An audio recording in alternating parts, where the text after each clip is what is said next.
Hey folks, are you ready for perhaps the briefest review yet? I sure hope so, because that's just what you're watching. Let's play Swap. Swap was released by Microids in 1991, and in all honesty, it's very hard to call it a game. There's no way of winning or losing, there's no scoring system or official means of judging how good or bad you're doing. Really, it's much more of a toy than a game, a means of chilling out or just killing time. In Swap, you are given a screen full of coloured shapes. You have the ability to swap one shape with one that is adjacent to it. If two or more shapes the same colour line up, they are removed from play. If you can remove all the shapes from the screen, then you begin a new screen, and this process continues until you decide you've had enough. You probably recognise the gameplay mechanics, and you may also recognise the gameplay style from the video. Yep, while the majority of CPC games disappeared into obscurity, Swap grew up and got a job. It turned into Bejeweled. And that's much better than Rick Dangerous, because the last anyone heard from him, he'd been signed to star in a lousy sequel with Shia LaBeouf. Now, I could be wrong when I say this, but I think Swap is the first game of its kind. Of course, there are games in which you match the colours of various things, Wario's Woods for example, but Swap is the first move around the geometric shapes to make clusters of a colour which will then vanish game. And it really says something about how good it is since we are still playing it today. Swap has a few differences compared to Bejeweled though. To start with, Swap lets you choose from 4 different shapes to move around: big squares, little squares, triangles and hexagons.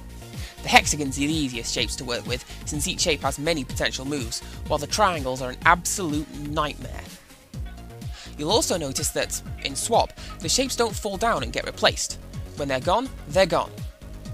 To help prevent the game from becoming unplayable, it includes a gravity option, which makes all the tiles drop to their lowest possible point.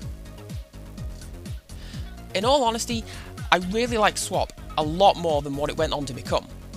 Swap just hasn't been the same since they included a scoring function. Now it's just a corporate tool. And putting Trey Cool on drums, what were they thinking? Sorry, slipped into an entirely different conversation there. Excuse me?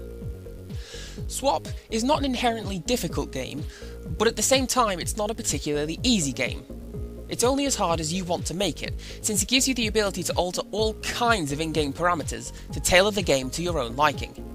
If you want to make it fiendishly difficult, you can set it up to use triangles with 8 different colours, while if you want an easy ride, you can just set up 3 shades of hexagons. 3 Shades of Hexagon sounds like a pretty good band name to me.